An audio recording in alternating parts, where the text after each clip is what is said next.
Today's show is pre-recorded. Y'all know what time it is. Y'all don't know, y'all better ask somebody.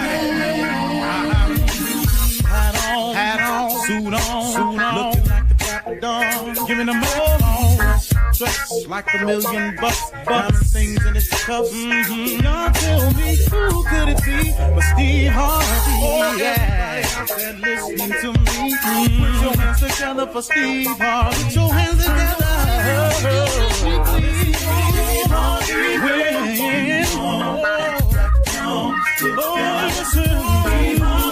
Why don't you join? Yeah.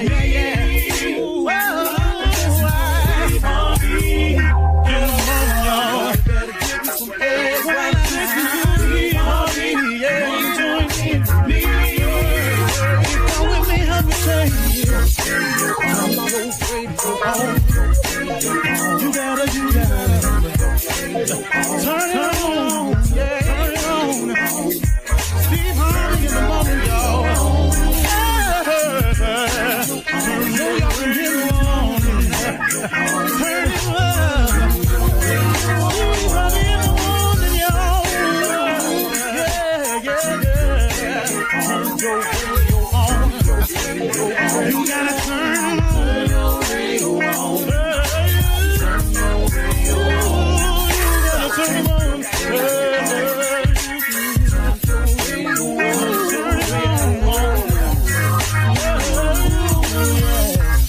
Turn them out. Steve Harvey got to turn them out. Steve Harvey turn them on to the morning, y'all.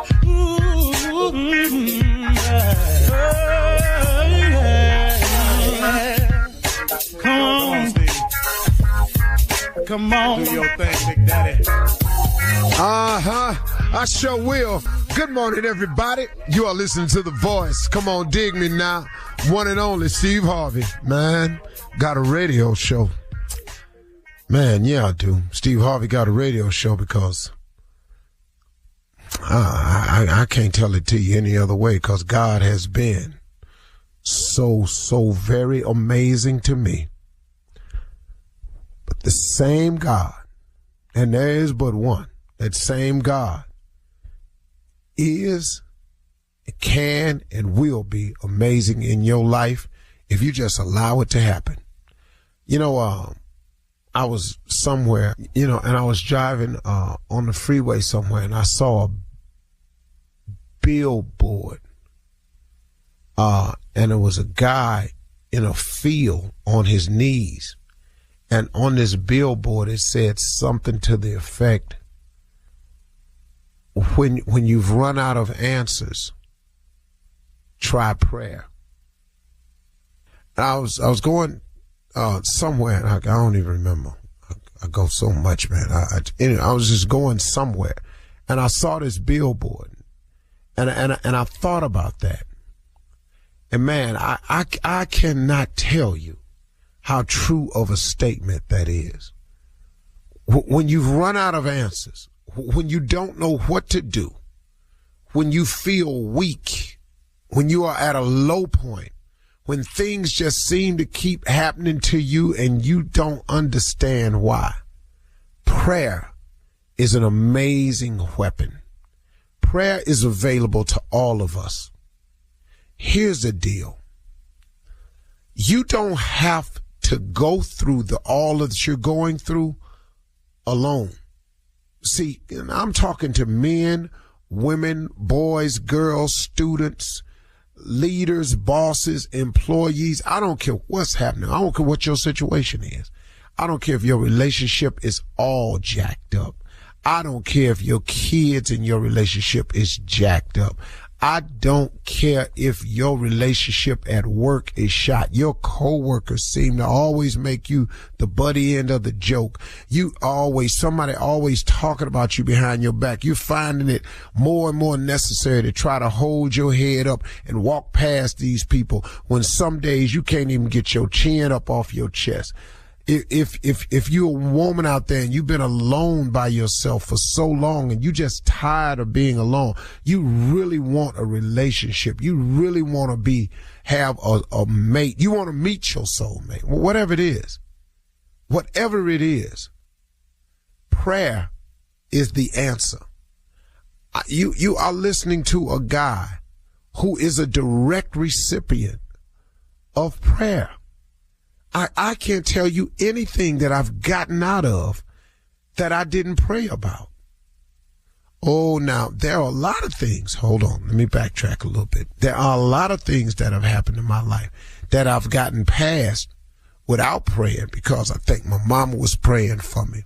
And then there's this thing that God has called grace and mercy, that he just somehow keeps us all waking up every day with our foot on some form of solid ground because he's just waiting on us to come to him. But y'all, if you can implement prayer into your day, every single day, and I'm talking about put it in there at the top of your day, put it in there in the middle of your day, put it in there when you close your day out, when you sitting at your desk and ain't nobody bothering you, that's a good time. Now look, you don't have to make no scene. You ain't got to let everybody know, oh, I'm spiritual, I love God, look at me, oh, I'm down. Or you ain't got to do none of that. Matter of fact, don't do it for that reason. Because if that's your reason for doing it, that's going to be your reward. If you want somebody to just say, oh, they pray they pray at lunch and they had a Bible on their desk and they have a bunch of highlights in it. If you sitting it out there so people can see that that's what you do, then that's going to be your reward. Please know, that's going to be your reward. What I want you to do is pray. Ask God for the things, the desires of your heart. Have a faith. Believe in them. But pray earnestly, man. I mean, actually go at it with saying, hey, God, listen to me. I can't do this without you. I need your help. Listen, I know a lot of people that pray. I know a lot of it. If I told you the rich and famous that I talk to that pray constantly, it would amaze you. Go talk to God about it, man. Matter of fact, you done already got yourself into trouble. Go talk to God about it. You can't see no way out. You're in a situation you thinking about doing something straight crazy. Pump your brakes, partner. Slow down a little bit. My man, slow down. Don't. All you're going to do is make the situation worse. Go over there today and talk to God. Talk to God for real. Look, man, you know what, man? Sometimes I've gone to God and I've just said, hey, God, I don't have a clue. Matter of fact, I'm so jacked up right now, God, I don't even really know what to ask you for. I just need some help. I'm so deep in some mess right now. Not only can I not see the way out, I can't see my way round. There's a poem called Invictus, and the opening line says, out of the night that covers me, black as a pit from pole to pole, I thank God for whatever be for my unconquerable soul. This line is so deep. It starts off saying, I am in deep trouble. I'm in a pit. Black as a pit from pole to pole. I'm talking about, man, from over there to over there. It's pitch black. And man, you ever been in that situation before, y'all? Because I have. I'm talking about black as a pit from pole to pole. God is there. God is available. God is always standing by. He just wants you to come to him. See, he been coming to you a whole lot of times. He's presented himself. I can't tell you how many times. He's shown you how good a God he is. He's given us all grace and mercy without us asking for it. He's gotten you through some things and you looked up and boy, oh man, I don't know how the hell. Okay, that's cool. I'm cool. No. That wasn't cool. That was God. Pray, man. When you out of answers and you don't know what to do, pray. If you see some trouble coming, pray. If you already got into it, pray. If you don't know the answers, pray. If you can't see no way out, pray. Pray, man. Talk to God. Don't make a scene. Just talk to God. All right? Very important. You're listening to the Steve Harvey Morning Show. Ladies, gentlemen. Look, this is going to be a little bit different. God is just good. Period. All day. Please do not allow external forces, other people, or your current situation, which may be dire or not as you want it to be. Do not let any of those circumstances change the way you view God's presence, because God is always there. You do know sometimes things are going to happen because it's just life. And as we say on this show all the time, life just be lifing. And it's coming, man. It's coming your way. So when you're having a great day, thank God for it. And when that day turns in another direction, thank God for it. Because God is always there, a very, very present help. He just really is, man. Man, God is, whew. I can't tell you how many situations I've been. I'm in one now. And I ain't even, I don't know. I just got to learn the lesson, man. He got me. I really don't even know why I'm tripping. I really don't. You know how you get in a situation, you start tripping? I don't even know why I'm tripping. For what? He ain't ever failed me. Mm-hmm. Ever. I ain't never not survived it. Never. I ain't never been brought through it. Never. I've never been knocked down and couldn't get back up. Ever. Quit tripping, Steve. And I'm asking y'all, just do the same thing, man. God got you. Have a relationship with him. It's a great day. Shirley Strawberry, College Real, Mississippi Monica Jr., nephew Tommy, the legend that is. Junior, what's on your mind today? Well, let me ask you this, Unc. You know, when you talk about life is life, I was just thinking about this. If you get angry in life, if you get angry at life in this situation, well, how do you manage it? What's your steps? Well, now, hey. I get mad too. Yeah. I get mad at some situations I find myself in. Yeah, I get mad, man. Mm-hmm. I get mad when people talk about me, don't know me. I get mad when I'm going along having a great day and here comes some hater with some stuff. I get tired of that. Hey, man, I'm driving my truck the other day. You know, my windows ain't exactly clear. Somebody pulled up next to me full of road rage. And then, I said, man, let me roll my window down. You think you said something you thought was effective? Wait till you hear when I roll my window down what's going to come out of my mouth. I got it for you. I think you forget sometimes you're Steve Harvey. You can't do that, Steve. And then guess what? I remembered that. Okay. And I said, man, don't roll your window down, because now you Steve Harvey hollering out the window. Yeah. Boy, I had it for him, though. Oh, I get mad. He's about to be viral. Yes.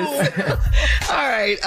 Thank you, guys. Coming up at 32 minutes after, we will hear from the nephew who doesn't care at all. He'll say it. We'll run that prank back with the nephew right after this. Rolling my window down right now. You're listening to the Steve Harvey Morning Show. Spending time outdoors, and let's talk about skin cancer. Non-melanoma skin cancers, or NMSCs, including basal cell carcinoma and cutaneous squamous cell carcinoma, are the most common cancers in the U.S. and can become harder to treat if left undetected. That's why sun protection and timely detection matter. Our sponsor, Regeneron, is raising awareness about advanced NMSCs. Learn more and take the pledge to see a dermatologist annually at letsgetrealaboutSkinCancer.com. It is time now for the nephew to run that prank back. Nephew, what you got for us? What I got. I got Boogie snitching. Snitches get stitches. You know the phrase. Once again, it's on. Let's go. Boogie snitching. Let's go, cat dog. Hello. May I speak to Boogie? Yeah, this Boogie. Hey, Boogie, this KB. Let me ask you something, man. How you get out of jail before Marcus got out of jail? How y'all go to jail at the same time, but you get out a month before him and he's still in there?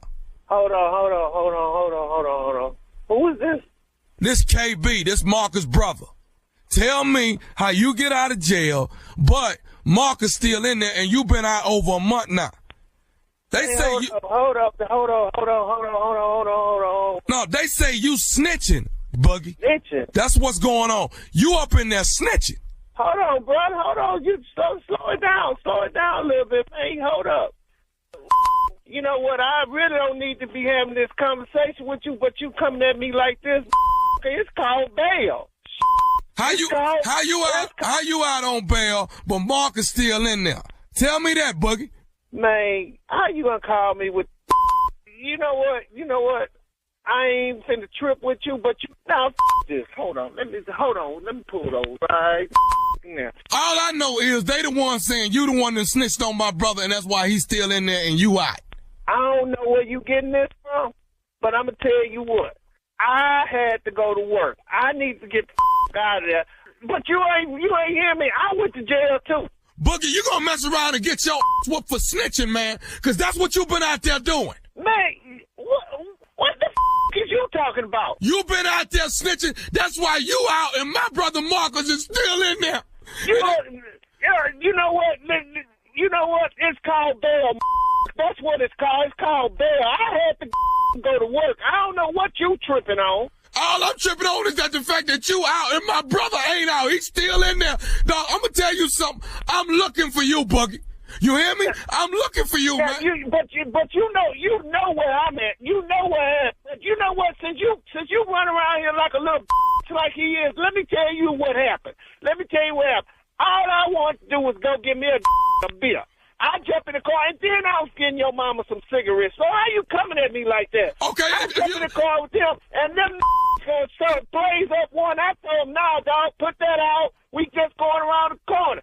But he started putting it out in the car. He throw the out the window, and now we get pulled over. Hell yeah, I jumped out the car, told the law. I don't got to do with this. Who was smoking, you or Marcus? I don't even smoke, dog. I had to go to work. I go to work. I can't deal with that. I told them dudes to put it out. Laws pulled over. They searched the car. How the hell you gonna be riding like that and laws pull you over? They pop open the trunk. You got a big speaker box back there with no wires on. How the hell you figure I'm a snitch? It don't take no rocket scientist to know you got some back there.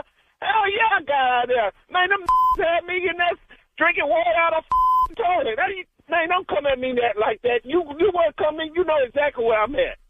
So just because they got you up in there drinking water out of the toilet, you're going to come up and start snitching on everybody. You know what? I had to go to work. Hell, I used all my money trying to get out there on some. Oh, this can't be about you got to go to work. That can't be about, you got to have some heart somewhere, dog. Coming at me like that. I was just going to the store. Can I say something to you, man? I want to look. Nah, you know what? You can't say. Let me shoot you something. Since you gonna be the middleman, let me shoot you a thing or two. Tell your brother, just don't drop the soap. No, he ain't gonna drop the soap. I'm gonna make sure my brother. No. Listen to me. No. I'm gonna tell you, dog, and I'm gonna tell you this. What you got to tell me? What you got to tell me? I'm gonna tell your boss everything about you, and then you're gonna lose your little job. Oh no, it can't be. You can. No, you know what? What you stuttering for? What you stuttering for? I can't believe you calling me with no like this. Just lose my number. Don't call me no more behind this. Let me say something to you right now, Boogie. What you got to say? This nephew Tommy from the Steve Harvey Morning Show, you just got pranked. Oh man, Boogie, you didn't do me like that, dog. You know this ain't nothing to play with. This ain't nothing really to play with. All right, Boogie, man. I'm sorry, dog. You okay, Boogie? No, I am, dog. You know what? I listen to you, man. You ain't supposed to do no bro like that, dog. We supposed to be real. You don't do me like that, man. I put this dude on blast. Hey, man, look here. Your boy, Shannon, he say he your best friend. Shannon is the one that put me up to this, dog. Man, you know what? Is that your boy? Is that your best friend, Shannon? Man, why y'all do me like this? Yeah, I'm gonna take care of Shannon. I got him. Man, y'all, I just know. Hey, let me ask you this. What is the baddest radio show in the land? Oh, man, the Steve Harvey Morning Show. Did I get you? Did I get you? Man, you know what? You got me. That's all man, I you know wanted. what? On top of it, you got a whole bunch of people. That's why. But now you one of them. And there you have it, ladies and gentlemen. Stupidity at its best. Be back in another hour. Gonna be more stupid, more ignorant, more crazy. And rah.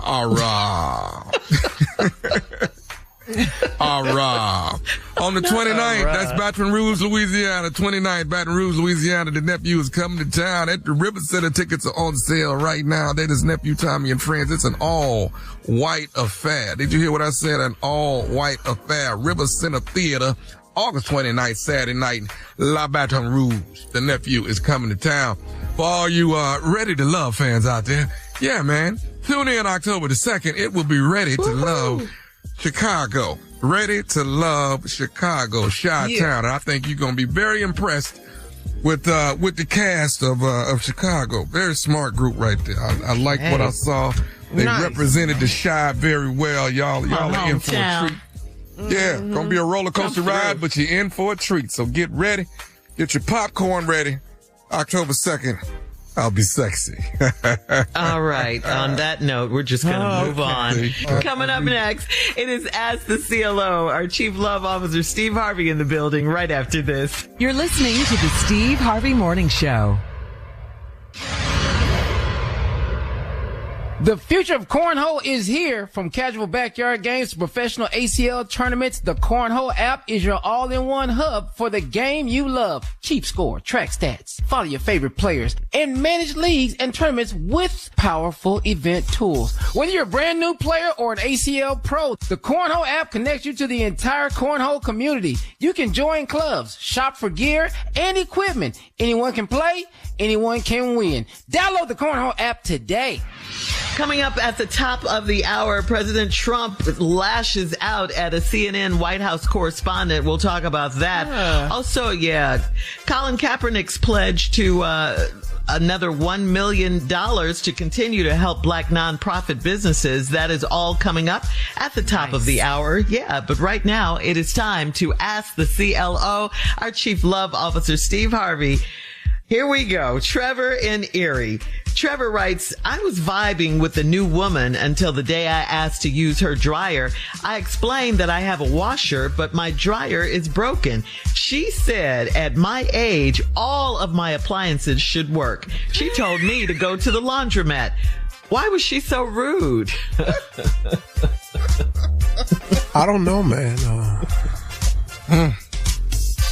I don't know how that's... I don't understand that requirement. At your age, all your appliances should work. Well, I got news for you. As an older man, there are some appliances that don't work like they used to. I'm just going to put that out there to you. Now, how you want to handle that? Yeah. Now, you know. Why you mad at her? It's her dryer. I mean, but she couldn't say, "Hey, come on over and use it." Right? Yeah. Y'all, if you vibing with a woman or y'all dating, that's two different things. Maybe she ain't vibing as hard on you as you are on her. That could be definitely what it sounds like. So you nailed that one, CLO. Yup. All right, let's go. Next one, Candy in North Hollywood writes, my boyfriend is a single dad of 2 young daughters. I've been with him for almost 2 years. I took the girls to get school clothes, and I expected my boyfriend to reimburse me. He got mad and said that that's what stepmoms are supposed to do. I'm not his wife. Is he getting too comfortable with me in this role? Yeah. Well, you the one who took him shopping. And what? That's it? I mean, you took him school shopping. Now you want to get reimbursed. Make up your mind, lady. I mean, he thought you was taking him shopping. You didn't. What you should have said was, "Hey, listen. Why don't you give me the budget that you have for the girls, and I'll take them shopping." And then, you know, you would have the money from him. He'll Zelle it to you or put it in your hand. And you go on and take them shopping within the budget. But no, I got them. I'm going to take them school shopping. And then you took them over there. Now you want your money back. Now he looking at you, for what? That's what stepmothers do. Is he getting to, I'm not their mother. Well, are you applying for the job to be his wife? Are you hoping that this relationship leads to marriage? Because one of the things I know about dating, I think, is that if you have aspirations of marrying this person, y'all probably need to be practicing. The marriage situation. You know, like being loyal and true, being helpful, supportive. You know, you want to practice those things. Because it's been 2 years. They've been together 2 years. What? Well, maybe she has, I don't know, man. Maybe she ain't got no intentions of being his wife. Then you need to tell him that, because he was thinking you was. Yeah. They need to go to private school. You ain't got to have a whole bunch of clothes. You just got a uniform. Tell them uniforms high as hell. That's what you got out of that, Tommy. All right, moving on to Andre in Cherry Hill. Andre writes, I went to my wife's class reunion banquet. She said she didn't have a lot of female friends in school because they were jealous because of all the athletes wanted her. She said she was popular, but for what? Can I ask her if she used to be a thought? What?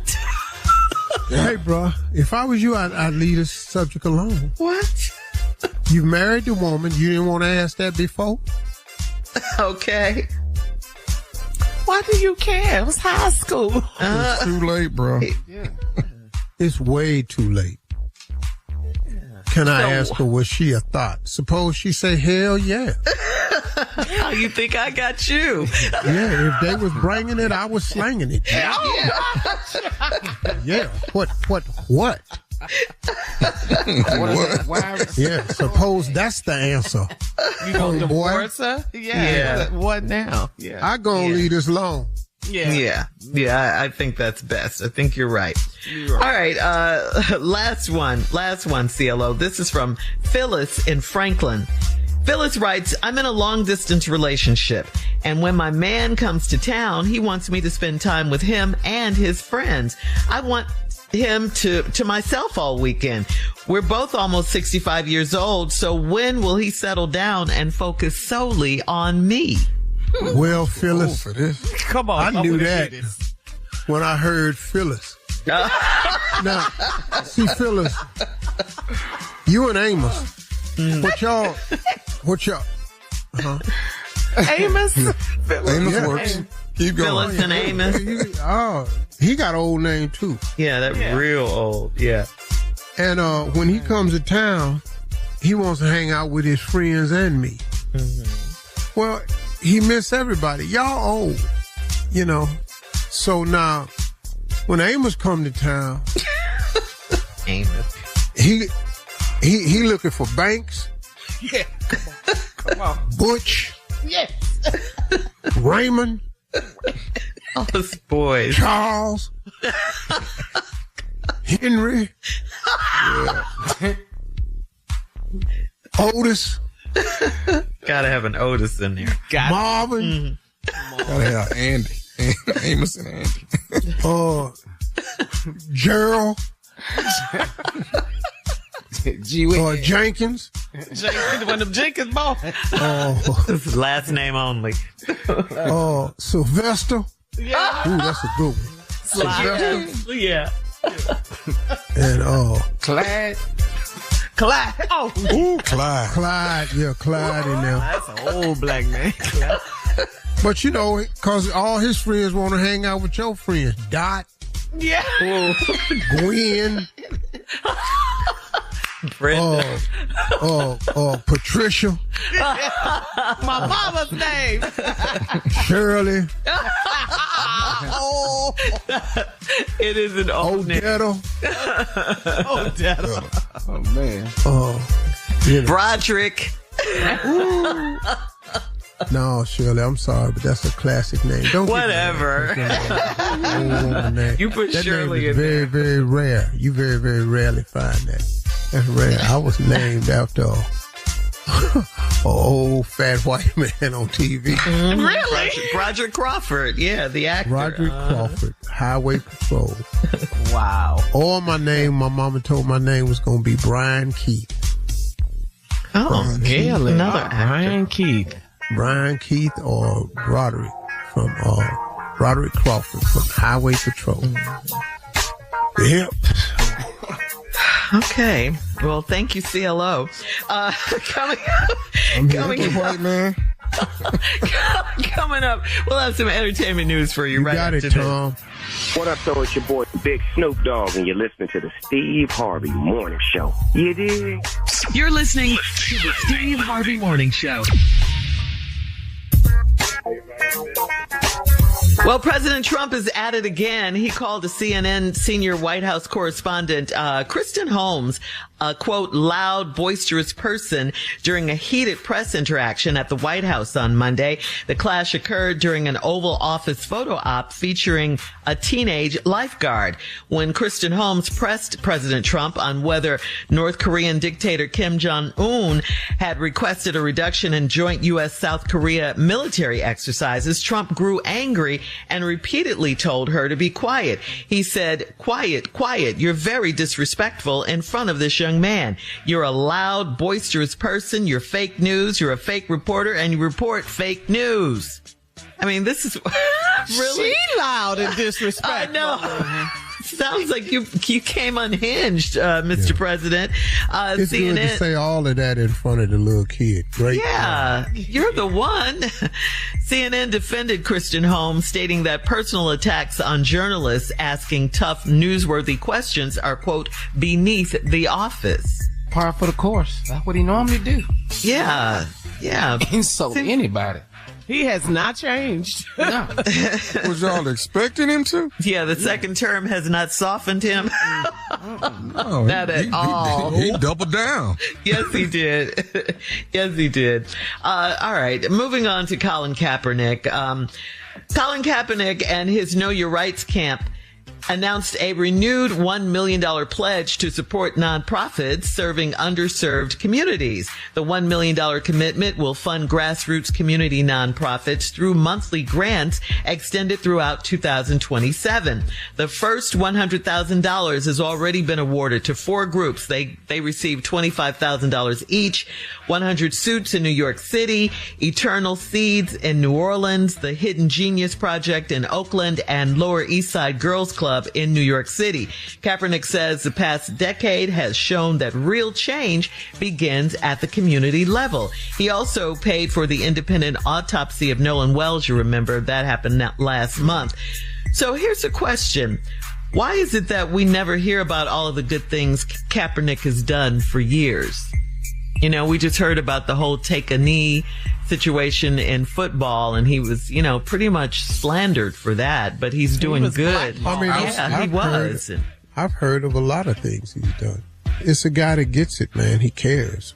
Yeah, for sure. But I think he's doing it the right way. He does it without the little glam and limelight. Sometimes some people do stuff want everybody to know and give him praise and credit. He just goes about the work quietly of getting it done. Mm-hmm. And he's been a great advocate for social justice. He's been a great advocate for just causes and people. Stuff like especially that. our people. Yeah, good dude, man. Yes, yeah, for sure. Good dude. And it really is. And the NFL, it seemed like the team owners and everybody back then, when he was protesting, they all blackballed him. And they did. I mean, you saw what they did to Shadua. Look, man, them billionaire boys get together, they gonna protect theirs. That's why they were all sitting on the front row of the Trump inauguration. Bezos, Mark Zuckerberg, and Elon Musk. That's a lot of money on that front row because they knew he would protect their money. And he's done just what he promised he'd do. Yeah. He's given the large tax cuts in the history of our country. But what people don't realize is those large tax cuts went to big corporations. Now, here's what you all don't understand. When they tax cuts. And then rich people tell you it'll benefit who? Because when rich people get tax cuts, they don't pass them cuts on to the employees. They just put that money in their pocket. But then rich people's concept is the richer we are, the more jobs we can provide. And now you got a job because rich people provide jobs. That's a true statement. But they rally together and provide jobs, but they also plan on getting richer. Exactly. And that's the American way. But then when you come across and then you tell all them rich people, we're going to tax rich people even more. Oh, you finna get pushback from that. Because it's kind of crazy if you think about it, though. If you work harder to make more, do you work harder to make more, to give more to the government? No, you don't. Nobody likes taxes. Nobody. But if you're telling them we're going to tax the rich even more, but see, the Democrats' messaging is wrong. They say we're going to make them pay their fair share. Well, when you're in a 40% tax bracket, how much more fair share can you make? Because Biden wanted 70. And, that's when you get into trouble with them cats. All right. Just a thought. Break it down. Steve. Drop that Tell knowledge. us how the rich think. I hear them all the time. I'm not in that club of the ultra rich and all like that. I'm doing good, but I ain't in that category. I'm not invited to those meetings. I just You be say around you're doing them and good, but you're not. Yeah. You know people who know about them, people, they just go past you. I ain't over there. All right, and last but not least, model, singer, socialite, former childhood friend of the Jenner girl, which one? Kylie Jenner. Jordan Woods is officially married to New York Knicks star center Karl Anthony Towns. A couple tied the knot this past Saturday in a star-studded black tie ceremony. Yes, that was held outdoors in Malibu, overlooking the Pacific Ocean. Guests included Kylie Jenner did make an appearance, Timothy Chalamet, Justin, Hailey Bieber, Michael B. Jordan, Jada Pinkett Smith, Teyana Taylor, and Gayle King. So we say congratulations to Jordan Woods and the best to them. Happy life, Mr. and Mrs. Towns. Congratulations. Yes. All right, guys. Coming up at 20 minutes after, the NAACP has joined with Ben Crump's legal team on the Nolan Wells murder case. We'll talk about it right after this. You're listening to the Steve Harvey Morning Show.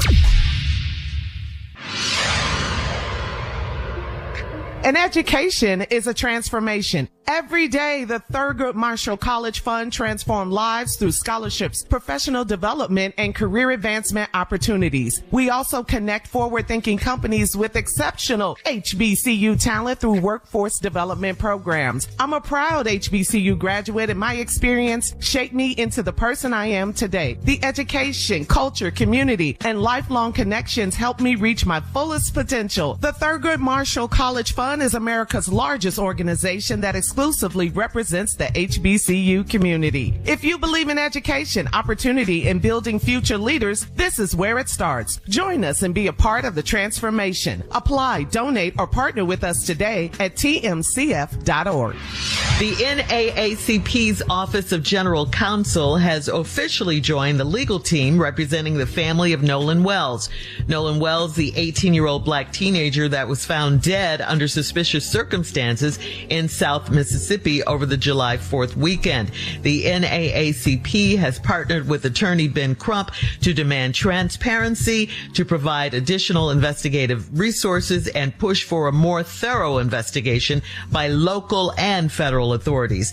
NAACP president has emphasized that the organization will fight to prevent the case from being dismissed or overlooked. The next move for Crump's legal team has been to offer a specific 4-day window from yesterday, Tuesday, August 18th through Friday, August 21st for all parties with alleged involvement in the case to surrender their cell phones. This new timeline comes after the initial August 14th deadline to surrender the phones was not met. What do you think, Steve? See, I don't know. I got a feeling that these cell phones taking this long have been scrubbed. Yeah. As about as thorough as you could scrub a phone. Yeah. I think that's what everybody's afraid of. Yeah. I'm thinking that because and then secondly, there is no way all of those people go together and don't nobody know nothing. But when they come back, they got his cell phone. Yeah. It's something reeks here. All of the kids have lawyered up. One of the kids is so stupid as to have the nerve to be angry with the mother. For making them look bad. She don't have a child anymore. Don't nobody give a how bad you look. Yeah. The real bad look is they don't get to see him no more. Right. That's the really, really bad look of it all. So I'm not really, I don't know what they're going to do. I don't know how they're going to do it, but something stinks. I mean, if you're a prosecutor, a real prosecutor, or a real district attorney, you know something stinks here. Yeah. How? With the coroner. Does a child come up missing? That y'all went on a trip together and don't nobody know nothing. Yeah. Why are we not getting in front of these kids and getting all these questions asked with some answers? Put them in a separate room. But see, they done hung out now. The lawyers done talked. Oh, they all on one page. Judges. They got one story and they sticking with it. But you do think it's a help that the NAACP has gotten involved with the case, right? I mean, that can't hurt for sure. No, it can't hurt. You know, they're a great organization. They've done some great things over the years. Yeah. They know what they got to do. Yeah. All right, coming up at 34 minutes after the hour, we will have more of the Steve Harvey Morning Show right after this. You're listening to the Steve Harvey Morning Show. Well, they say that starting is the hardest part. Have you ever put off something that would actually improve your life because it just seemed like too much work? Well, you're not alone. A new survey found that 60% of respondents have put off making changes to their home, health, or career because they figured the effort wouldn't be worth the payoff. Commonly postponed tasks include starting a fitness routine, decluttering, redecorating, making home repairs, and even applying for a new job. The funny thing is, when people finally did take action, 70% said the results were better than expected and wish they had done it sooner. You guys fall into that category? Anybody working out. putting? Everybody. Sure. The only thing I delay is working out. The only thing. That's the only thing. All the rest of the stuff, I move on it. And why is that? You just not motivated to work out? What? You know what? Lack of motivation. Well, I want to get to home repairs. When have you done some home repairs? I did that. You know, sometimes when it comes to working out and stuff like that, as you get older, sometimes it's not motivation. There's an underlying health issue. Oh, okay. That's preventing you from doing some stuff, and you gotta find out what that is and work through it. Because that's what I found to be the case. You know, I had an underlying little situation that was brewing that was causing me to be lethargic, and once I found that out, then we gotta address that and get on back to business. Sometimes it's not motivation. I recommend to everybody to go get your blood work, get a complete blood panel done, get an access panel, get everything.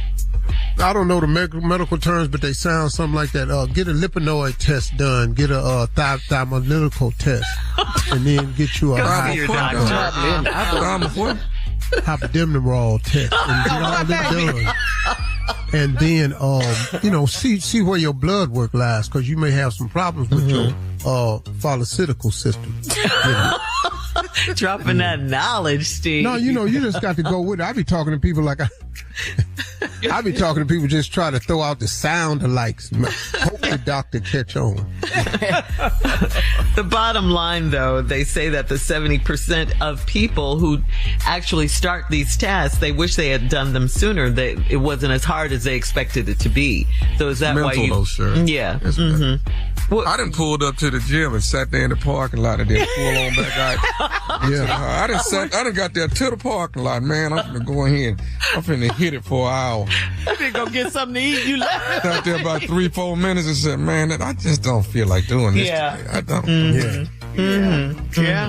Yeah. But sometimes, like, especially if you're a busy person, you got a lot going on. A lot, yeah. Sometimes it feels like working out is just another job. Yeah. But it's kind of funny, man. It's like when you make the decision to get yourself really fit, it becomes another job. So it's just a job. Yeah, because you have to be consistent and very disciplined to get it done. Yeah. Junior? Sometimes I just don't add sometimes I just don't feel like adding no more. Yeah. So you're That's already another thing crowded. to plate. do. Yeah. Sometimes See, being like, as soon fine as I just get ain't off that today. attractive. What you say, Tom? Sometimes being fine just ain't that attractive. Sometimes I just don't. It ain't all what it's cracked up to be. Sometimes I have just. What you meant to say was sometimes you don't see it. That's what you almost said. Junior, you're awfully quiet. What's going on? Because he already know. He can't get in this conversation. Why? What were you going to say, Junior?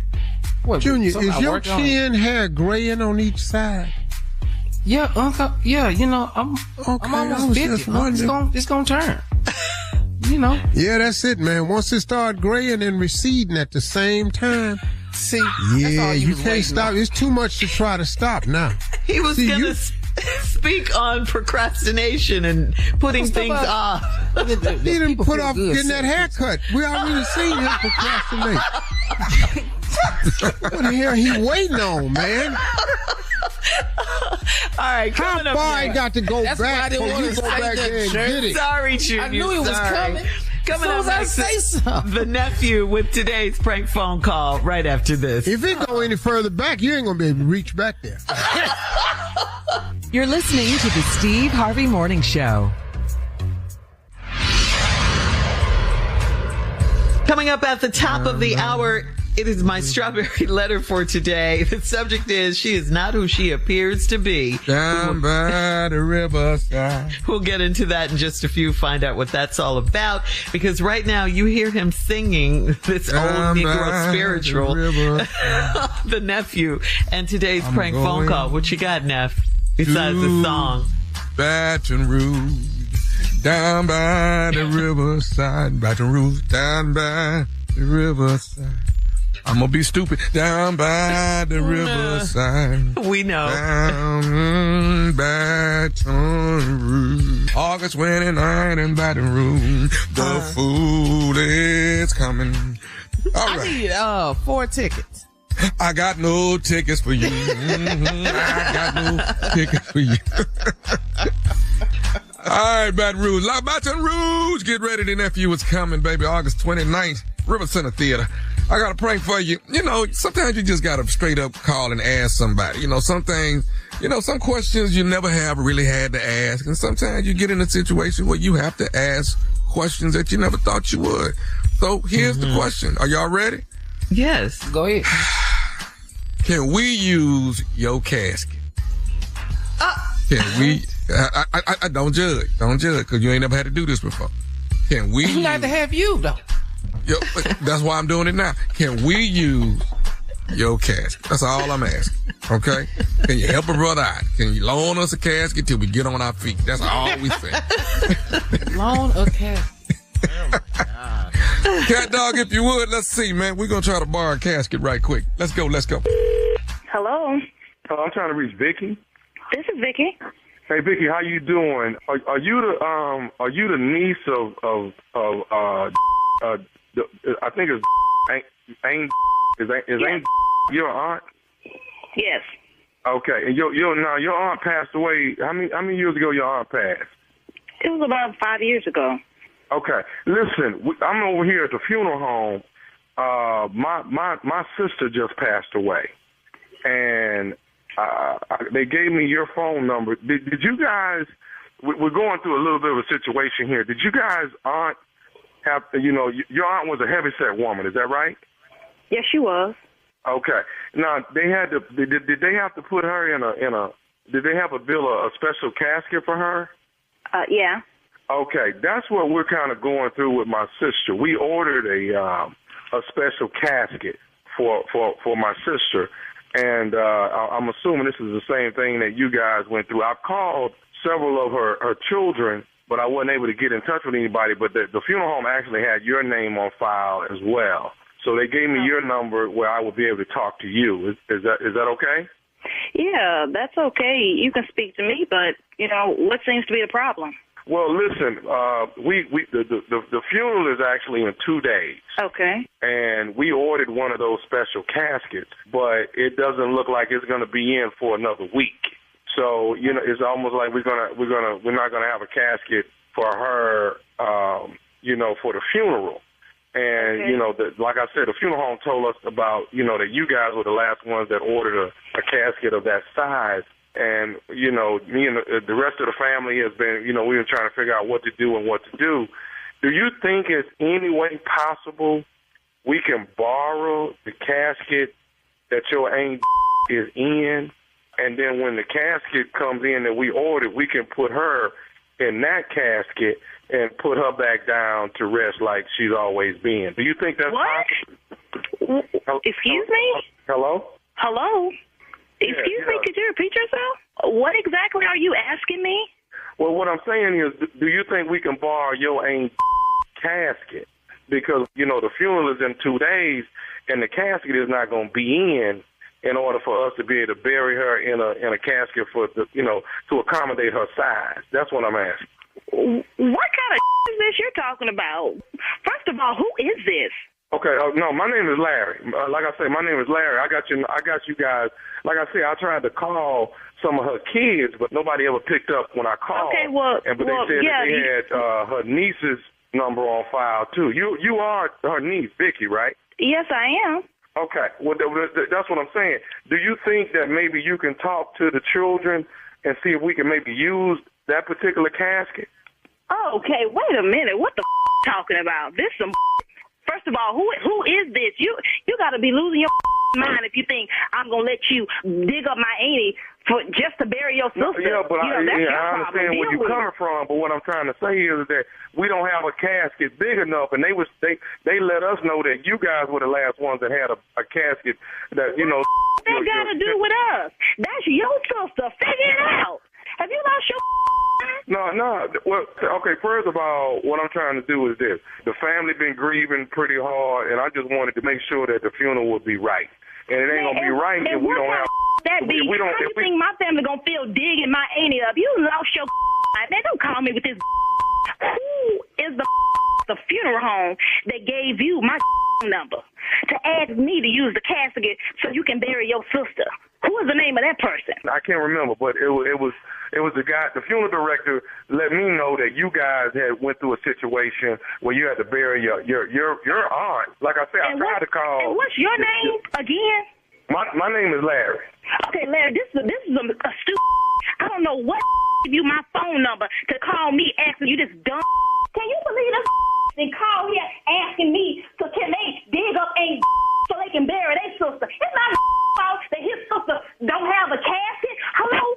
No. What I'm saying, I understand it's not your fault. No, I understand it's not your fault. What I'm trying to say is, would y'all show some sympathy and some love for what me and my family going through? Because we don't have a casket. Like I say, my sister was a heavy set woman. That's all fine and good. You know, my condolences go out to you and your family. You know, I'm trying to be as reserved as I can with this whole situation. But do you understand what kind of stupid you're asking me right now to actually dig up my aunt who's been in the ground for 5 years to bury your sister? Okay, but Vicky, let me ask you this, if we use it, your aunt ain't gonna know. She ain't gonna know we use it. What kind of stupid for you to say to me? My aunt we don't know. Are you stupid? What kind of you smoking? Are you smoking crack? We don't know she not ground no more. First of all, you know what? I appreciate you trying to work with me, but I want to say this. You don't even have the authority to make that decision. If you give me one of the numbers to one of your cousins, because I was really trying to be nice and be calm, but guess what? We're not doing this stupid. I'm trying to be nice to you and try to help you out, but no, you want me to get ignorant and act stupid with you. I was trying to be nice and sympathetic, but we're not doing it. I'm not giving you the number. I got the authority to tell you right now, no, we're not digging her up so you can bury your sister. Figure it out. Okay, so that's just it. I can't talk to now. Yeah, that's it. No, you ain't talking to nobody. You talking to me. Okay, I got something else I need to tell you though. I need to tell you something else. Are you listening? to tell me? I want to tell you this. This is Nephew Tommy from the Steve Harvey Morning Show. Vicky, your sister Sheila got me to prank phone call you. Hold up. Who is this again? Vicky, this is Nephew Tommy from the Steve Harvey Morning Show. Your sister Sheila got me to prank phone call you. Oh, y'all. So you got me over here all worked up. I'm going to kick she play too much. She ain't got to. Vicky, I got one more thing to ask you, baby. What is the baddest, and I mean the baddest, radio show in the land? The Steve Harvey Morning Show. For y'all crazy. What? Yo, what? Come on. That's come on. ignorant Come right on. there, boy. For those of you that think that pranking has gone too far, come on. Come on. And it has. Kirk. What up, Kirk? All right, nephew. Thank you. Coming up next, it is my strawberry letter. The subject is she is not who she appears to be. We'll get into it right after this.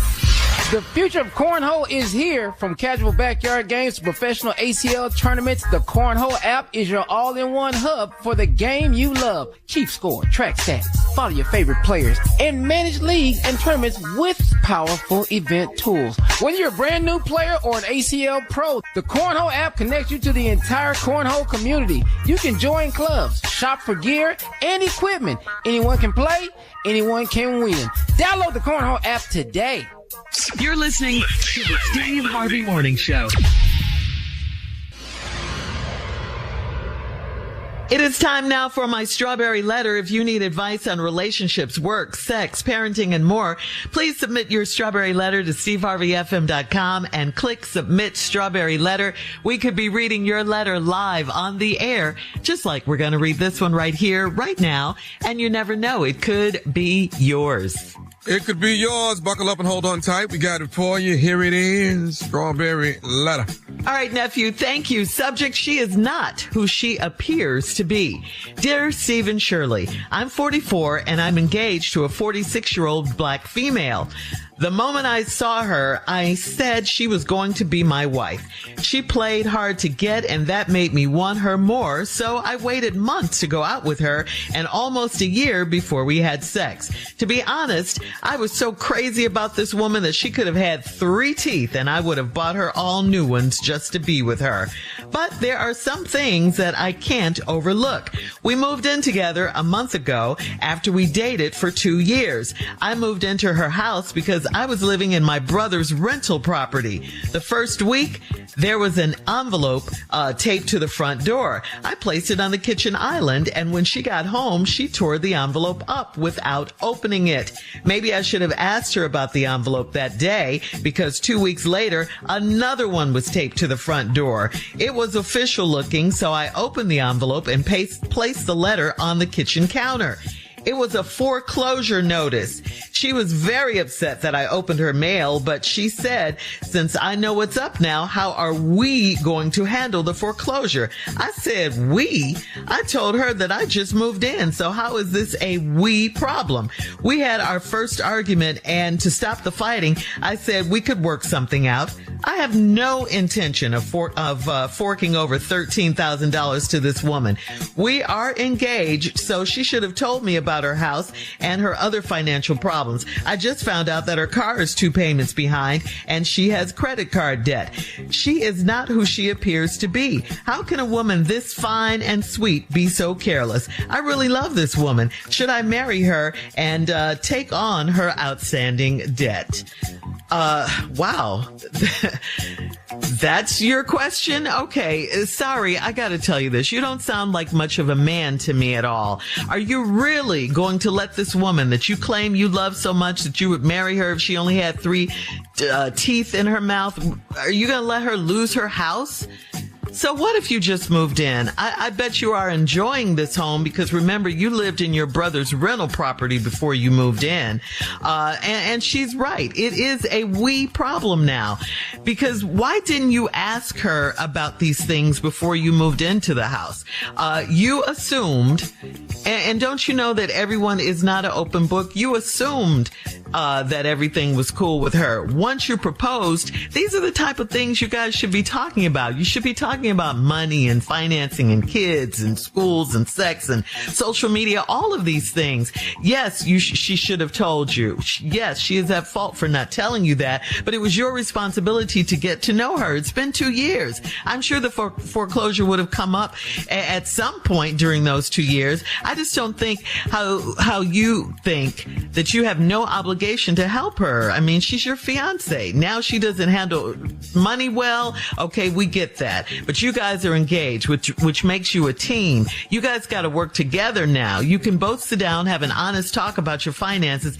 If you don't feel you can do that, or if this is too much for you and you don't think you can handle it, let her know before the wedding, because the way things are going now, you guys won't be married long if you decide to take that step. Steve? She is not who she appears to be. You're engaged to a 46-year-old lady. The moment you saw her, you said she was going to be her wife. She played hard to get. It was months before you went out with her and a year before y'all had sex. And to be honest, it's what you say now. I was so crazy about this woman. She could have had 3 teeth, and I would have bought her all new just to be with her.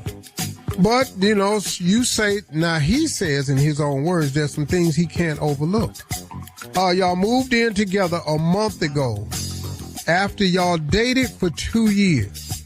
You moved into a house because you was living in your brother's rental. The first week, there was an envelope taped to the front door. You put it on the kitchen island. She got home. She tore the envelope up without opening it. Maybe I should have asked her about the envelope that day, because 2 weeks later, another one was taped to the front door. It was official looking, so I opened up the envelope and placed the letter on the kitchen counter. It was a foreclosure notice. She was very upset that I opened her mail, but now she said, since I know what's up, how are we going to handle the foreclosure? I said we. Now, let's stop right here. You're engaged to this woman. You moved into her house, and you left the rental property you was using at your brother's. You moved into her house. You've asked her to marry you. She accepted. You said she's so fine you'd have married her if she had 3 teeth. You'd have bought her some new ones. I don't know how much you think teeth cost, but we up around that $13,000 mark, somewhere like that. I know if you get a head full of them, I think. And so she said, how we gonna handle this? I said we. I told her that I just moved in, so how is it a we situation? Well, let me just tell y'all something. Y'all two don't need to be married. Because I'm going to just tell you right now, when you get married, everything is a we situation. Everything. So if you don't want a we situation, then you shouldn't get married. You'd never said if you all have been married before, y'all 44 and 46. I don't know if you all have ever been married before, but if you get married, everything becomes a we situation. Now, bruh, it's just real simple. If you don't want no we situation, then don't get married. I'll be back. All right. Thank you. We'll have part 2 of your response coming up, Steve, at 23 minutes after the hour. Today's Strawberry Letter subject: she is not who she appears to be. We'll get back into it right after this.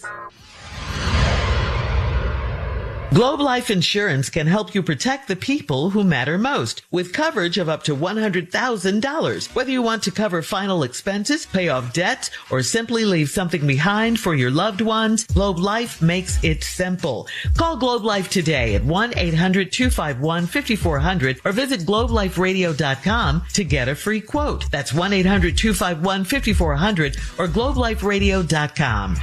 All right, come on, Steve. Let's recap today's Strawberry Letter. The subject is: she is not who she appears to be. Okay, you met this fine woman. She's 46, you 44. She was so fine, man, but she was playing hard to get. So y'all talked for months before you even took it out, almost a year before you had sex. But you say this woman's so fine, if she had 3 teeth in her head, you'd have bought her some new ones just to be with her. That's how you say. And so then a year later, you moved in with her from your brother's rental property. You moved in. And so y'all have been living in the house for over a month, and you came home one day and an envelope was on the door. So you took the envelope, put it on the counter. She came home, picked the envelope up, and tore it up without looking at it. You said then you should have asked her what it was. 2 weeks later, another envelope on the door. It looked official. This time you opened it. It was a foreclosure, so you set it on the counter. She came home. She got mad because you opened up her mail. And then she said, well, now that you know what's up, how we gonna handle this foreclosure? I said, we? I told her I just moved in, so how's this a we situation? Well, you asked her to marry you. And when you get married, I'm just going to tell you, everything is a we situation when you get married. Now, she didn't tell you that. I think that's a conversation y'all should have had. But y'all jumped to the guns. It felt good, looked good, is good, all this here you rubbing, sliding, spooning, and all this here, taking showers together, eating, watching movies and everything. Well, now you find out that the place that you're doing all this in, they finna come take it. Now, she don't know how to handle this problem either. Obviously, she's not good with money for some reason. And she said, how are we going to handle it? Now, you talking about how we going to handle it. And now that started an argument. And to stop the fighting, now listen to this part. To stop the fighting, I said we could work something out. I have no intention of forking over $13K to this woman. Okay, bro, then we done. If that's your decision, if you have no intention of forking over $13K to this woman, then we're done. You said, so we are engaged, so she should have told me about her house and her other financial problems. I just found out that the car is 2 payments behind and she has credit card debt. She is not who she appears to be. Who did you think she was? You thought because she was fine, she had everything else together. There's something wrong with everybody. Credit card debt, a lot of people got credit card debt. You ain't got none? So you 44 years old living in your brother's rental property. What's going on with you? Something going on with you. You may not be all you have presented either. Now, how can a woman this fine and sweet be so careless? I really love this woman. Should I marry her and take on her outstanding debt? Well, bro, listen to me. I'm just going to put this one back on you. Should you marry this woman and take on her outstanding debt? It's $13,000 for the house. It's some credit card debt, and the car is 2 payments behind. Now, you just said something in this letter that you waited to the end to say. How can a woman this fine and sweet be so careless? It's a lot of fine, sweet people that don't know how to manage money. There's a lot of fine and sweet people that get a little careless with other things. But obviously she's been good to you, and she's been good for you. Now you found out that there's a couple of things wrong. Now you want to bounce. That's your choice, bro. You get to leave. Now, if you're not the man for this job, then don't take the job. That's all. Because according to you, this $13,000 is 2 months back on this payment, this credit card debt. This seems to be monumental to you. So maybe you're not the man for the job. Then just let it go. But I want to tell you this, though. You're going to have to find somebody else just as fine and just as sweet that's got it all together. So what you're looking for is a person who's perfect. And I'm going to tell you right now, ain't none. Ain't no perfect man, ain't no perfect woman. So now, if she's really a good girl and she needs some help, maybe y'all can put y'all 2 things together. Because guess what, bro? You ain't got no rent no more because you living in her house. So you ain't paid no rent. Why don't you take that rent money and y'all first of all get this foreclosure. Y'all get some money so y'all can keep living in this house. Cause you're doing all that little stuff with her in the house now. Taking showers together, sliding up on her, all this rubbing, spooning, forking, doing a little knifing, doing some cutlery, spatula spanking. Cutlery? What? Wet oven mitt, booty popping. You doing all that. Popping. Yeah, that come with a price, though. It ain't gonna be free. So, bruh, I mean, if I was you, you know, sometimes, man, you got to be willing to climb down in a foxhole with a person and fight your way out and see what y'all got. Y'all might have something good. But if you want everything to be perfect, you're not going to have that. Me personally, I would climb down in that foxhole and start fighting with that girl that's really sweet and a kind person. Right. And we work through it. That's what I would do, but don't sound like you up for the job. So go on, quit, or like you do everything else, and go find somebody else that ain't going to want you. Go ahead. All right, Steve. Thank you. Leave your comments on today's Strawberry Letter on Instagram at Steve Harvey FM, and check out the Strawberry Letter podcast on the free iHeartRadio app. Coming up next, it is Junior and Sports Talk right after this. Junior! You're listening to the Steve Harvey Morning Show. An education is a transformation. Every day, the Thurgood Marshall College Fund transforms lives through scholarships and career advancement opportunities. Over $500 million has already gone back to students who need it most. We also connect companies with exceptional HBCU talent through workforce development initiatives. I am a proud HBCU graduate, and my education helped me reach my fullest potential. I'm continuing that tradition with my daughter, who will be attending an HBCU this fall. Generational excellence continues. TMCF is America's largest organization that exclusively represents the HBCU community. Join us in being part of the transformation. Apply, donate, or partner with us today at tmcf.org. It is time now for Junior and Sports Talk. Junior, what you got for us today? Well, Shirley, first thing I got is we 3 days away from Lansdowne, Pennsylvania. We 3 days away. Earthquake, Kim Whitley, and my man Guy Torrey. We gonna be there on 3 days. Go to Ticketmaster.com and get your tickets. But okay, let's get to it. Week 1 of preseason is over. We got week 2 starting tomorrow. But let's just see how your team did in week 1. Don't read into this, but practice as a fan, because I'm highly disappointed. All right, we had the Bengals beat the Lions 16-14. No problem there. Steelers over the Packers 28-9. And then we had the Colts and Patriots just end at 13 apiece. And the Chargers beat the Texans 27-7. Whatever. We don't know what we doing right now, but we gonna get it together. Cardinals over the Raiders 27-14. Titans over the 49ers 19-13. Bucks beat the Jets 24-16. And the Commanders dominated the Dolphins 20-7. Here we go. The Broncos and the Falcons. The Broncos 27, Falcons 7. Vikings, Giants. Vikings over the Giants 13-10. Panthers fall short to the Bills 29-14. Here go one. The Bears beat the Browns 34-10. How you feel about that? Bears. I don't feel nothing. Okay, just make a show. You don't have to. You the one need to start feeling some way, because you the one going to the Super Bowl. We not. We not. I'm clear about that. The Jaguars beat the Saints 24-20. Hey, let's go back to that score with them Titans. I mean, with the Texans. Texans, what? What do you mean? 27-7. We lost to the Chargers 27-7. 27-7? Yeah. Super Bowl? That's all you wanted to say today. That's all you wanted to say, Shirley. Hey, I wasn't going to do nothing, but he going to ask me how I feel about the Browns. I ain't ask you how you feel about them Super Bowl battles. Yeah, okay. Ravens beat the Eagles 24-7, and the Cowboys beat the Seahawks 17-7. And congratulations to the Cowboys, man. Cowboys signed Von Miller. They just signed him to a 1-year deal, so they picked up Von Miller. And, of course, they going to the Super Bowl as well. So it looks like it's going to be the Texans and the Cowboys. It's going to be a Texas Super Bowl. Well, it sounds like to me now, since they always go every year.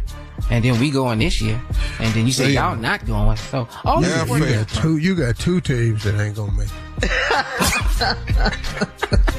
You finna be disappointed so much this football season. I'll be looking upside your head the whole But it's always the hope, though. You got to have the hope at the beginning of the season. You got the to hope. Yeah, I got it. All right. They gonna do it. A man wants to know if his girlfriend is being honest or if she lied to him. We'll get into it right after this. You're listening to the Steve Harvey Morning Show. All right, guys, this is from Ellis in Fort Myers. Ellis says, I sat outside of my girlfriend's house for a while after I saw that her son's dad was over there. She wasn't answering my calls, so I went by. 10 minutes later, he came out and drove away as she let her garage down. Then she called me and explained that her son's dad had a toileting emergency that couldn't wait until he got home. Since her house was closer, she let him stop by. She said she didn't answer my calls because she knows I would be upset. Should I believe it? I mean, what woman could make up a lie like this out of the blue? All of them. You'd be surprised. Every last one of them. They better than lying capabilities are outstanding.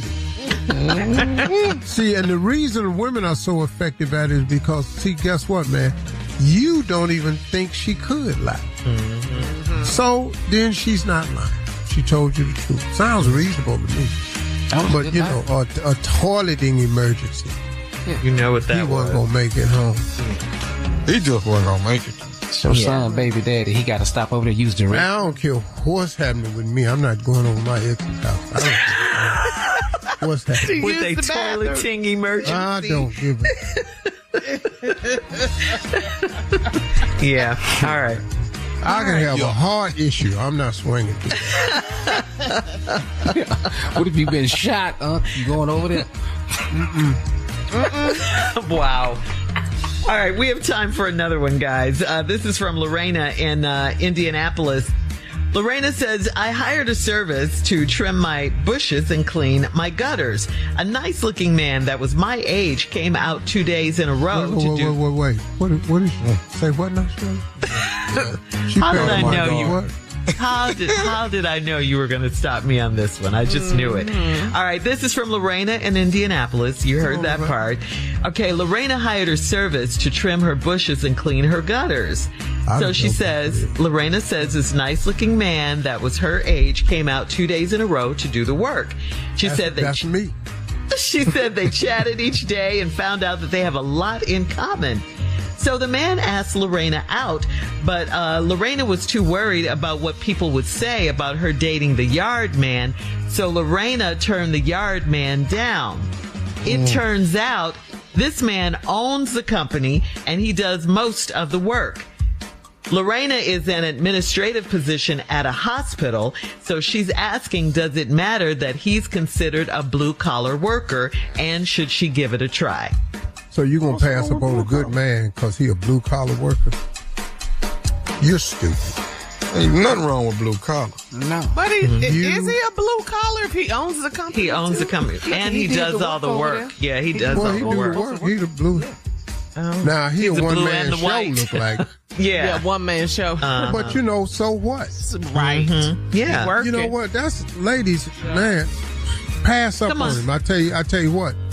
Somebody with some sense gonna get going. Yeah, sounds like a great man. Yeah, and they have a lot in common.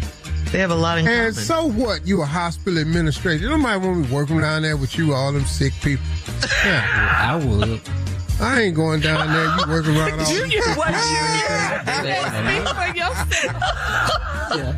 Speak for your, I'll be down there. She sounds beautiful, huh, Junior? Yeah. Be right there in there. Was Dr. Phillips in today? I got questions. So, Steve, you know, you didn't get that one quite right in Junior's eyes. You gotta look at Junior though. He stays sick all the time. So he has hospital administration. Yeah. I'm saying Junior. He hasn't had a crisis. Junior got married, and Junior actually got a live-in nurse. So what that is? He's smart. Yeah. Junior got round-the-clock care. Hey, he knows how to pick what did I see in her? What did I see in her? That Junior knows how to pick them. What did I see in her? Yeah. All right.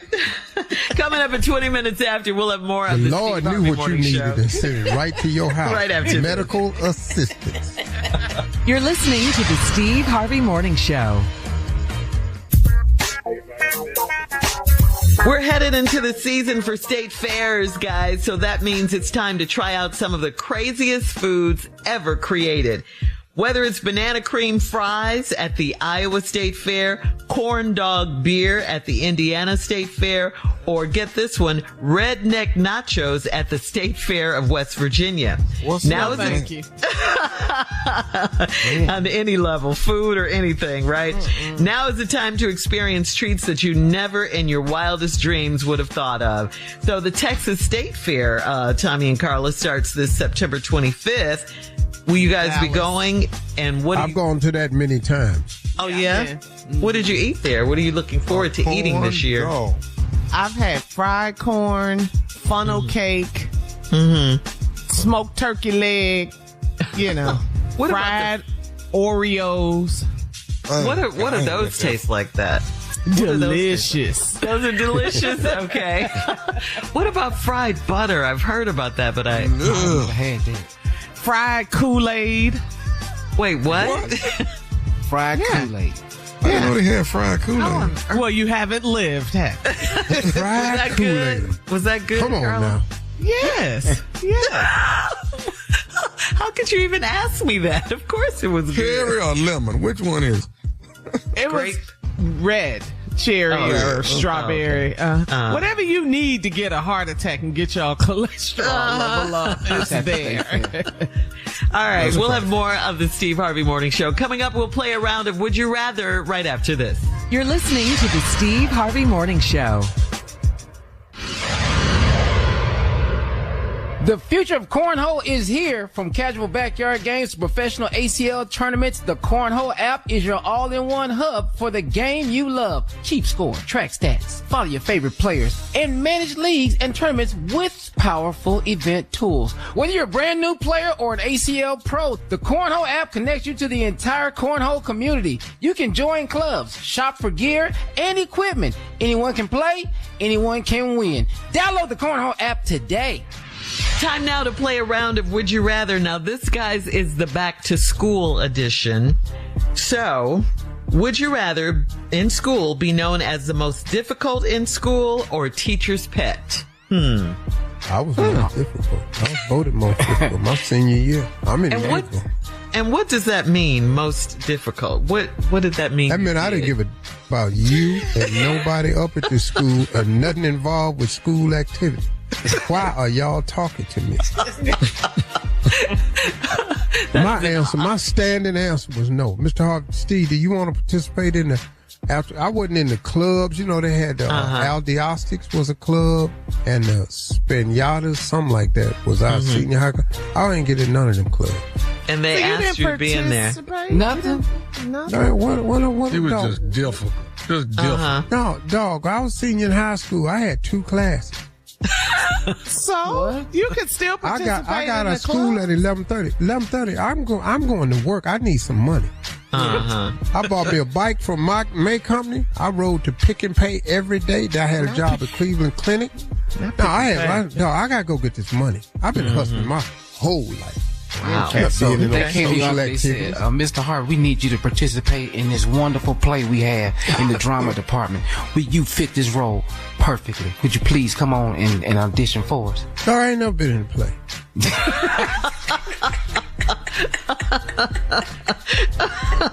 Most difficult. And you still think you're back in high school with that most difficult honor. I swear, Yes, he does. I've never been nothing. I ain't never been in nothing. Wow. I was in the church. I didn't want to be in the church play. Man, I didn't want no roles. I didn't want to talk. When they asked me what I wanted to do, I asked, could I be a camel? A camel? Oh, in the church play. Why did you want to be a camel? For Christmas. Why? They ain't had no line. Let me he just couldn't stand here and talk. get this Yeah. over with. Oh man. Wow. Your social skills. I ain't never been nothing. I ain't never nothing, man. Wow. Were you an athlete in high school? You didn't do nothing? Play basketball? No, I played in summer leagues. Oh, yeah, and you were a boxer. Weren't you a boxer at one time? But that wasn't school. That wasn't at school, though. Okay. All right. Back. Would you rather back to school edition? Would you rather ride a bike to school or walk with 5 cute girls from your class? Whoa. We're walking. Everybody ready? Let's go. Yeah, I know. Cute. Give me that bike. Oh, really? Oh, really? Yeah. They didn't want me no way. So, they don't like your facial feature. Enough about that there. Give me a bike so I can go to work. You're depressed in high school? It sounds like it. It sounds good. We're sorry, Steve. All right, coming up next, it is our last break of the day. Dang, I feel some sort of way. And we'll close out the show with the one and only, most difficult, Mr. Steve Harvey, right after this. You're listening to the Steve Harvey Morning Show.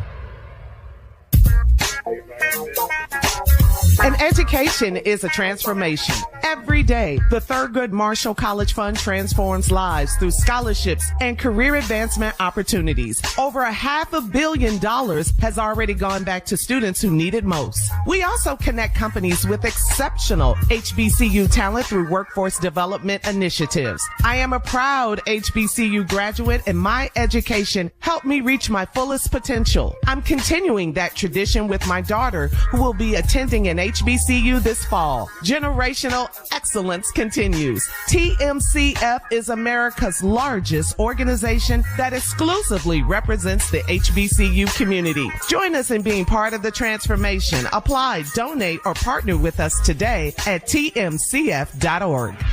Here we are, guys. Last break of the day on this Wednesday, and we thank you so much for joining us every single day. Junior, you got a question for Steve to take us out? I do. With so many people just going with anything, I see this, I'm thinking we should do this or do that. But I want you to talk to us and explain to us, about integrity. How do you feel about integrity in situations that we see today on television and things that you see trends in, and then how you view it? Well, because we live in such a see me, do me, watch me society now. Everybody's content creators. Everybody's trying to do something to trend. Everybody's trying to come up with the next ice bucket challenge. It's just people trying to capitalize on getting clicks, views, all this. It's like fashion. Everything that's in style ain't for you. Everybody don't have a body type for every fashion statement that comes out. And the way you get around this is to thine own self be true. Look, you can try to fool somebody else, but get out of the fool yourself business. At least be true to you. I would say get out of the fool anybody business, but you really can't fool yourself, because if you fool yourself, man, you're going to make all kinds of wayward decisions. Skinny jeans was the thing for a while. Why would I buy a pair of skinny jeans and I'm not skinny? It don't make no sense. It just don't make no sense. Why would I wear a leopard skin jumpsuit, skin tight? If you don't have a body for that, why would you have that on? And women do it a lot. Oh, that's sexy on her. But it may not be flattering to you. At least to your own self be true. When you look in the mirror, now, if you're not true to yourself, do you know there are people that no matter how they look in the mirror and they go, cool, I got it going on. And that's how they feel about themselves. Now, guess what? I am a proponent of feeling good about who you are. I think that a person should feel good about themselves. But don't fool yourself into making think because you feel good about yourself, you look good to everybody too, because that ain't going to be the case. And when you go out inside with this stuff on, you are open to public scrutiny and criticism. And I see it all the time. You know how you were raised to do the right thing, and just because you see some guys getting away with the wrong thing don't mean you ought to do it. Yeah, you can make money selling dope, but you're going to go to jail. You're going to do some time, and you might get killed. You're going to pay for that. The prison is full of people. Sell some drugs. Do you know that I read a statistic somewhere that said 80% of prison inmates are in there for some drug-related offense, whether it was using, selling, stealing to get it, lying, distribution, traveling, trafficking, something like that. I've read that. So, look, what I've tried to do is understand who I was. I owe this to my mother, because my mother, when I was 15 years old, she told me, she said, Steve, you should read the book of Proverbs. Proverbs in the Bible is the book of wisdom and understanding. And I'm really hot on this subject right now because I just did something really cool, and they'll be finished with it tomorrow, and I'll pick it up. But I did something really cool to honor my mother. And I'll explain the story to you all once I get it done, when I post it. I think I'll post it. I probably won't. Anyway, man, I just ain't good at posting, man. But anyway, she told me about the book of Proverbs, because the book of Proverbs was a book of wisdom and understanding. And so at 15 years old, and I kid you not, I started asking God for wisdom and understanding, because it's more powerful than silver and gold.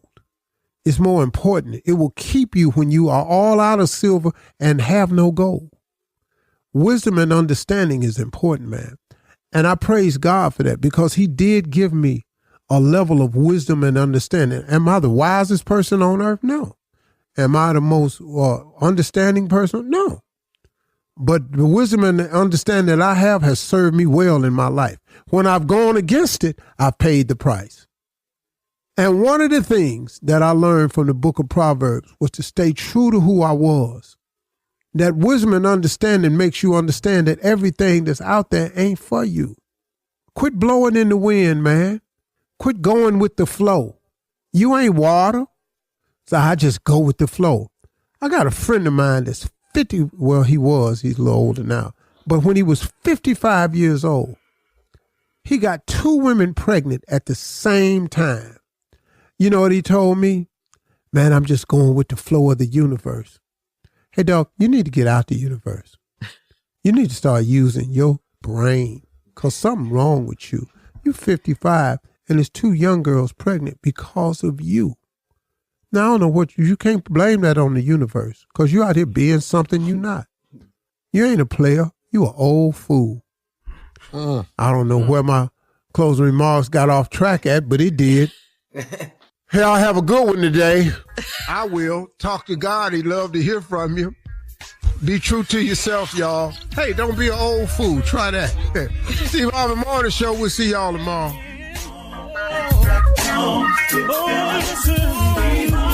For all Steve Harvey contests, no purchase necessary, void where prohibited. Participants must be legal U.S. residents at least 18 years old unless otherwise stated. For complete contest rules, visit SteveHarveyFM.com. You're listening to the Steve Harvey Morning Show.